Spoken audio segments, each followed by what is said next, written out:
How to turn on multi-guest request on TikTok Live. This is a step-by-step video so you can follow easily. Now this is extremely simple. All you have to do is to click on the plus icon at the center of our menu right here.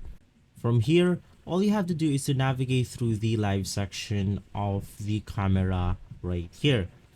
Unfortunately, in my case, I don't have that feature on my account, but basically, right after you go live, you will be able to see a guest icon at the bottom of your screen, and after clicking on that button, there will be an option called allow multiple guest requests. You can just go ahead and make sure that option is enabled, and you should be good to go.